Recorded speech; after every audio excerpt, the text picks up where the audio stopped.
Thanks for staying with us. So Pastor Ibiyeomie has totally smashed the table. And you know, when we see these kind of conversations, we like to have them because we've actually had them a few times. But it's always good when somebody like a pastor like that brings it up and brings it again to the fore. So he said that when a man has his wife and kids abroad and he is in Nigeria, that marriage, it can never work in his words. In his exact words, it can never work. And his reason is because he feels the wife abroad would definitely need some comfort. And would get an assistant husband, while he in Nigeria would have to get an assistant wife. Now, many have condemned this or applauded this in different ways. Some have said he's subtly approving infidelity. By saying that, are you saying that it's okay? So you're justifying the man who says, I have an assistant wife because, hey, my wife is in Canada. Or is he insisting that we shouldn't, those who want to relocate or have their families abroad, shouldn't do that because the realities of that should make them change their mind? What are your thoughts on this comment, especially coming from a general overseer like that? What are your thoughts on this? You can call us on 08127053687, 09139076948. You can also tweet to us at TVC Connect. Please hashtag YourViewTVC so we can read your tweets. What are your thoughts on the initial comments? As I said, someone was saying, very good. It's going to tell those people who have families abroad, they should find a way to go and join their wives or go and join their husbands. But others are saying, a man who is possibly already having an assistant wife, he is justified because no one has reminded him that, hey, at least your wife is abroad. You know, so what are your thoughts on this? Let me come to Toko. Let me start with you. I believe that pastors preach to address societal challenges and societal issues. And Pastor Ibiyeomie is addressing a major societal issue that Nigeria is going through. Right now. Yes, right now, where many families are making these tough decisions, according to them, a very tough decision to prioritize the education of their children and let the wife stay with the children in diaspora while the husband is working here. And in some cases, it is, let me go and hustle while you and the children stay here. I can provide a better living for you. And in most cases, these things are discussed privately, but there are assistant wives. There are assistant wives helping the husbands, and there are assistant husbands that are probably helping the women wherever they are as well. And it is not a universal rule, but what he said is a fact that it must be addressed. And coming from that authority, people will pay more attention to it. We've discussed it here before, and we've said, I'm not a believer in those kind of relationships, or I don't believe that's a family unit when you are living that far apart. But coming from him, many families that's their reality will be forced to address the issue and probably will see a review of priorities. That do we want a family unit where my husband is being helped and I am being helped, or do we want to be together and hustle it out in Nigeria? Or should we accept the being helped part? Some people have come to that reality that, you know what, it should be just, some people have that understanding that, listen, I'm okay, let us help each other. At least we have a family, the kids have a good home, they're fine. What are your thoughts? Let me come, YK, are you interested in this right now? let me come to BC. Okay. Okay. So I remember vividly when we had this conversation here, and I was of the opinion that I don't think people would get married and decide to stay apart. There are certain issues or certain circumstances that will make you begin to think in that direction. I remember also using myself as an example, but aside from myself, there are people who, now they're not looking at the children. They are not talking about children. They haven't gotten there yet. But then you find that the man is struggling seriously here. And in his head, there is nothing else for him to do here. He has to either relocate abroad to make ends meet. And because he's coming from a place of survival, he can't afford to take his wife along. So he says, let me go there, work for a few years while you get your papers ready, and then you come and join me. And we've seen such situations, and this man may not even come back to pick the wife in like 10, 15 years. But you find that these marriages find a way of working. So I don't believe in having blanket situations. So I understand that things are happening. People are having assistants, wives and husbands when they are not together. But I also understand there are people who are making it work without resorting to assistant, wife and husband. We've had people who had either their husbands were soldiers who had gone to the war front, and they don't come back for years, and then they come back and their wife is intact. There's nobody's assisting you in the war front, nobody's assisting me here. You understand? So depending on the situation, I think the idea is to let couples decide on what they want. And I also remember when we had that conversation, I think Miriam or Tope was insisting on there must be a time frame for the plan. So if we decide, okay, I'm giving you 5 years, sort out whatever you need to sort out, and then we come back together. Or we have 10 years, but you must have a goal, which I buy into, looking forward to, that we must work in this time, because we cannot say, so are you saying because I cannot afford to take you with me, we crumble the marriage? Of course not. Your thoughts on this? My thoughts on this, so before my thoughts on this, let me just sort of respond to the last thing she said, where she said, would you now decide to, go apart because you cannot live apart? And we know that for some people who are about to go into relationships, that's actually one of the things that they look at. Oh, I'll be traveling abroad, or I'm living abroad, and this person is living here. Many people decide not to go ahead with the marriage because that is something that they may not be able to work with. But because we have discussed this not too far ago, I remember most of the things that I said, and I was also of the opinion that I did not think this was healthy. And also, I don't think that the pastor is trying to encourage anything. I think he's just trying to let us know, to be realistic about some of the options or some of the decisions that we're taking, especially when it comes to marriages. You may have this whole plan in your head. Let's do this in 10 years, back and forth. But you forget what it means to wake up every day and go back to sleep every night, and that person is not there. And then something happens, you want to make a quick call. You realize that sometimes just the intimacy, you're just down the road, or you're just a phone call away, and what that does for you is not there anymore. There's some people that live different timelines. When you're going to sleep is when this other person is getting up and working hard. There's really no time to communicate. Marriage is not just about a man and a woman signing a paper. It takes intimacy, it takes a relationship, it takes talking, it takes being in each other's company. And so when you make that decision that this marriage, this is how we're going to live our lives, you may be shortchanging yourself in some way, and that's what he's trying to highlight. And he's saying, this decision you're about to take, is it worth it? Do you understand the cost of what you're about to take? If you were to understand the cost and see the risk, would you think about another way to go about your goal? I think that's all the conversation is about. It's also quite interesting that people always forget also that abroad somewhat changes you. These nights, I go back to my darling Sister Mary. Sister Mary is married to Brother John in Nigeria, good Christians, family, we love ourselves. And then they decide, okay, Sister Mary and kids go to Canada, go to America. And you come into this new community. We are seeing various cultures, various communities, different people. And that conservative family structure you had, you now find liberty. You find new options. You go to the bowling alley. You see one guy that taps your that taps your hand. that is making you funny. And Sister Mary suddenly like, this thing I'm attractive.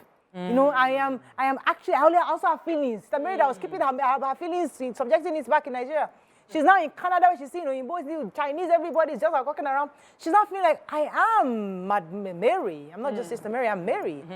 She will have that demand, that need, whether we like it or not. So have that small smile. The truth is that She doesn't need to go abroad. No, in Nigeria, Nigeria society keeps you. Because you're together. Yes. So you're now society growing also together. somewhat keeps you in check. Yes. So I understand. Really? You society in Nigeria Have you keeps you in checked check. statistics lately? Which statistics? I don't understand what you're all saying, because people who have assistants Anyway. Inside the house. What are they In saying? Nigeria, like it's not very prevalent. Who told you in Nigeria have assistants? No, I don't agree. Nigerian women. Just because your wife doesn't mean that. No, I'm not talking about men. No, Nigerian women. I'm talking about Nigerian women. Even at that, they have Nigerian women. they have assistants here. Please don't call anybody's name. Why What can't? teach you people that did the gym where when the gym man is Romance. massaging These are new things. These are new happenings. No, it can't be new happening. But let us deal with the fundamentals. The real thing that Pastor is talking about. For some it is abroad and in Nigeria. For some people, even within Lagos together, they are apart. It's the distance. It is that we are not a family unit. So you might both be in the same house, but Oga goes to work, he's out of the house before 6 a.m. in the morning, doesn't come back home until 11 p.m. at night. On weekend, there's hangout, golf, and networking. So you are married, but you are not necessarily together, and you are both in the same house, but not necessarily together. So that is also distance. Yes, but because, let me come to BC, but because that's the example she just gave, but because you are in Nigeria, gateman will see you, driver sees you, there are many eyes on you, it kind of put you in check. I know you can say about assistance, but it's harder here. Okay. But when you go to a different country where nobody knows you, you get assistance now. If you need an assistant or you want an assistant, you can get it anywhere. We've had great-grandmothers and grandmothers who mixed children. What were they having? Assistants.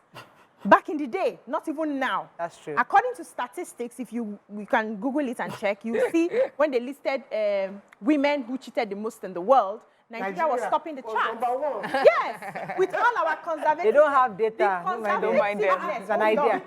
Yes, the conservativeness is for people to see. You know what you are doing behind. That's the thing. Now, what I would see is some couples can be living together, but they're emotionally apart. There's no intimacy. And it happens if your care is not taken after a few years of being in that marriage. You see people who have done 10 years, 15 years, they find it difficult to be intimate. They are living in the same household. Everybody faces their direction. They are not quarreling, but they are not intimate. With that, anybody can come in between. You can have the assistants, your husband can have the assistant, and you're living in the same house. The children wake up, they see mommy and daddy together, but you people are not intimate. There are people It's not about distance. No, it's not about distance for me, personally. It's about there are people emotional who distance. are abroad, who I know that they have been married because of the distance or one reason or the other. They do phone calls, and they are very intimate from a distance. So it's about your connectivity to your partner. If you can say, let us change our direction, because like for me now, they gave me that option. Oga gave me the option of when the kids are going to school, you have to relocate with them while I stay here and work. I say, me, we are going together. If you are not going with me, the children will school here. Me, I schooled here. I don't see any difference. We will school here. You know, because I want close proximity with my husband. I don't want that. And it's an option. But some people will feel, okay, what am I looking for again? I can go there and raise my kids and stay with them. And it's a decision you had to make. So but if I go there, which me personally, I will not, I would find a way to still maintain a level of intimacy, even though we don't see all the time. We can do it online. The intimacy can be happening. Why is curious? Say something about what Tokwe was saying. Tokwe said you can be here and you're not intimate. Yeah. I met this girl last Christmas who is separated or divorced from her husband. And I said, what happened? She said during COVID, they were forced to stay together. They couldn't stand each other. And they realized that they didn't have anything in common anymore. Because the COVID forced everybody to sit down and looking at yourself and see like the this. real self. They now had ideas they didn't have discussion, they didn't have anything. Wow. So she just moved. Yeah. She left her marriage. So I like where this conversation is going to. So the thing is, if people want to cheat, they will cheat. Yeah. But we're talking about some of the risk of being apart, especially being apart for a long period of time, and being apart in such a way that it may take you a lot of money and many hours to get to each other. So there are different scenarios that we can paint, and we'll talk about people getting assistance anyways. But if we're talking to people who are trying to make a decision about living apart or relocating, they have to understand that this is one of the things that they have to talk about. This is one of the things that they need to discuss. People who are... One thing I find with living apart is, whether we like it or not, when we are together, we are understanding each other. We're growing. As we're changing, we're influencing each other. Right. So that your influence will no longer be there when we are apart. And that can bring for a lot of differences. And I like the example you gave concerning the COVID. Who knows the sort of lifestyle that they had before COVID, where they didn't have to be in each other's faces all the time. So they met only at the point that they had to, and that they could stand each other. But when they found themselves in a situation where, you know, there was no space, they would have to meet on many other points. And that is what relocation also does for you. You're unable to meet on so many points. You're able to make a phone call in the morning, ask some questions, and do that. You're able to, but Do you see the person when the person goes to the bathroom, how the person leaves the bathroom? Do you see the person, how he responds to pressures at work or at home? Does he come back and is upset in your face? But if you're living apart, you would not know that. So there are things you would see more when you're living in close proximity with each other. And if people want to work on a relationship, if people want to live apart and still have a relationship, they need to know that it will take some work. That just living apart and being married and saying, well, fine, I'm married to you, is not enough. There has to be concrete work that you're doing. So you're not putting the blame on anyone else and say, it's because she went abroad, she started behaving like this, or it's because he's staying back, he was behaving like this. What were the things that you did while you were apart to make sure that you didn't lose touch and you didn't forget the That's what she was talking about online. I don't know how effective that could be. But I also think that we must be, and that's why I like that the pastor is talking about it, because we've discussed it before. But when we have conversations like this, people will talk to one another. Are you sure you are okay the way you are over there and I'm here? Are you sure you are not feeling lonely enough to get an assistant or somebody helping you filling in that space? Ask that question and be willing to receive the honest answer as a man or a woman. If you're a woman, you're in diaspora, ask your husband here in Nigeria, are you sure you are okay the way you are? I'm willing. If you say no, because if you say it's not pack the children, then we will find a way. We will understand. If we want to go online, how do we do our online intimacy? What are the sacrifices we need to make? I know one of my mentors. I'm really missing my main real estate mentor, whose family is in the is abroad. Let me know. Is abroad. So, but this year he has made a very deliberate decision that he's spending 3 months over there and just maybe 1 month or 6 weeks here. Last year, in achieving that goal, he said he almost broke down because he was always, if he will come to Nigeria 1 week, he's back again because he needs to spend time at home. So there are sacrifices that he has to make to maintain that marriage. If you don't get that kind of money, think well before you do, because for example, that's a very expensive itinerary to carry, the shuttle back and forth. And now he's decided that I'll do 3 months over there. When I come here, I'll do whatever I want to do within a month. I'm back there 3 months again. And that's their schedule. Maybe so let's have, no, it's just... His wife had an assistant. No, it might not be that. I don't think that is that. I think it's just about being sensitive to one another. And don't expect somebody to do what you're unwilling to do, or expect them what to do. I think one of the reasons why I wanted to even discuss it, because many Nigerian men always assume that their wives are not perfect and they'll be all right. Yes. Women, they don't need that. We are the ones that have the need. But our women, they're okay. All they care about is their children. And they have that thinking. And that's why they're comfortable to carry the whole family and put them in Canada, thinking that they're fine. Forgetting that these women, did you know? You're so right. What happened to this? Someone sent you a true life story. Forgetting that these women a guy sent they have needs sexual too, baby.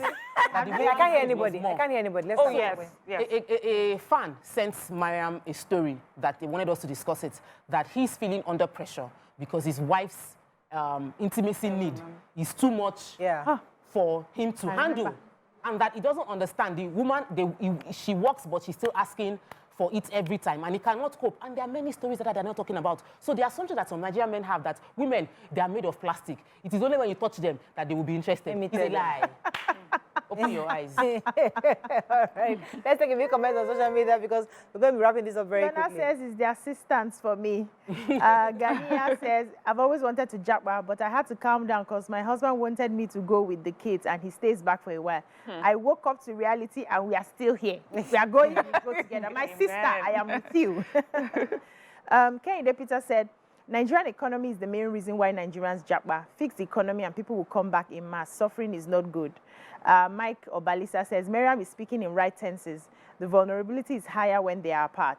Akore says, okay, sorry. This person said, please, Obiajudo, help me understand online. And that one you come and Google it. Coaching session. Somebody spelled it out here, but I'm not going to read it. Okay, it's too explicit. Okay, so we have to wrap up now, but I think, Pastor Ibiyeomie was just saying this, as Mariam said earlier. He was just trying to remind us of the reality of the decisions we make, especially now that this JAPA syndrome is quite prevalent. Everybody, if you go to passport office, if you go to visa office, everybody is living in droves. And it's important that as you are living, remember that these children you want to go and give a better life, better university, they also need parenting. They need both parents, they need that, and even you need the connection with your spouse. Yep. So as you're making these decisions, we have to weigh all the options. You can't just only weigh they get a better education, which is the reason why most people are traveling in the first place. Yeah. But there are other options. Would your marriage break up? Would your kids have their other parents be involved in this? These are options we must weigh properly before we make this decision. But either way, And is anything wrong if both partners choose to? Okay, we have assistants, but it's okay. We know who we are. that's what I'm saying. So it's a mature conversation. So we shouldn't. But the Bible says don't defile the bed. However, if you in your own small world have a mature conversation with your spouse, you know what? Auntie, have assistant. Me, I have assistant. That's your business, but we don't support that kind of decision making on national television. On national Okay, television. I think I have a phone call before I wrap up. Good morning, are you there? No, we don't support that kind of decision. Disclaimer. Hello, good morning. Good morning. Yes, Good morning, sir. Pastors, you're live. Thanks for calling. The man of God has said it all. Okay. That people like to run away from the reality. And that is what is actually happening. How many marriages are still intact? Today, if we want to be honest with ourselves. True. You can only talk about your own relationship. But out here, we know what is going on. In the streets. Once, the marriage, the couples are not living together.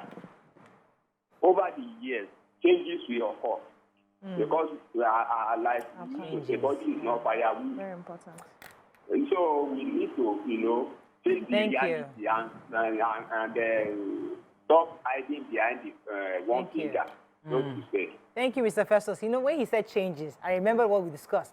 You see, when a young woman is married and you're in the 30s, you have just focused on work and achieving. But when you get to your 40s, mid-40s, your body starts to change and has demands, midlife crisis. things. And then your needs are changed. So you might be Sister Mary, where we're having kids and focusing on her career, but suddenly you get fears.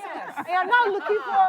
So that's the changes he's talking about, because people have needs. And I have a friend that recently got married. Her husband left her about 10 years ago. And she didn't even feel it until now. She wasn't feeling it. For her, she was still focusing on her career. She just did her wedding. She has remarried a correct guy. A fine guy showed up, and we did a fantastic wedding, and I'm so happy for her. And now she's glowing, she's happy. And a girlfriend, and the man abandoned her over 10 years in America. Vitamin D cannot do. I'm saying. He abandoned the family. He abandoned her and her daughter. So the point is that, listen, we change. Needs change. Yeah. And that time, when that time comes, I hope you don't have an assistant husband. Which makes it harder when you're apart.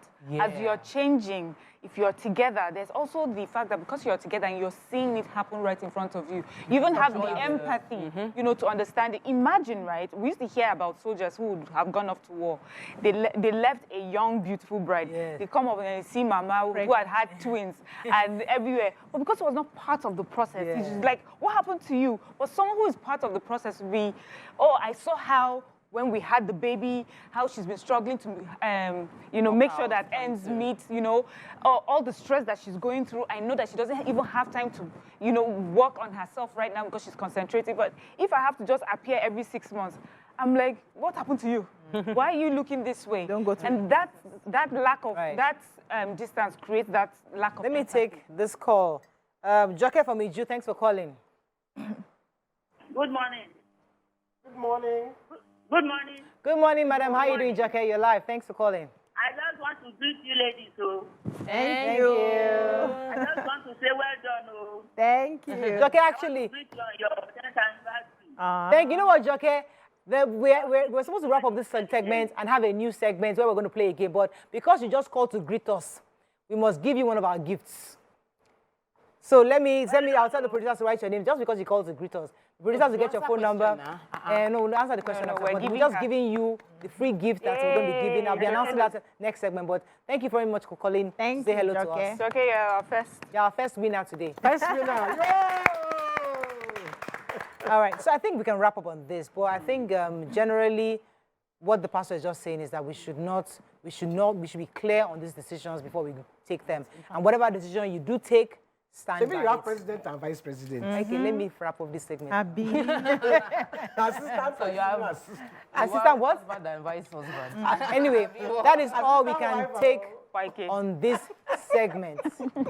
When we return, we're going to start a game. We're going to be asking some questions. We hope our callers can call in to answer these questions. When you answer correctly, you win a cash gift. Jackie is already our first winner just because she called to say hello.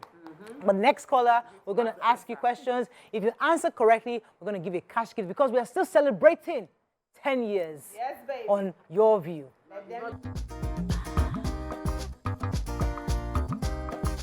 Stay tuned.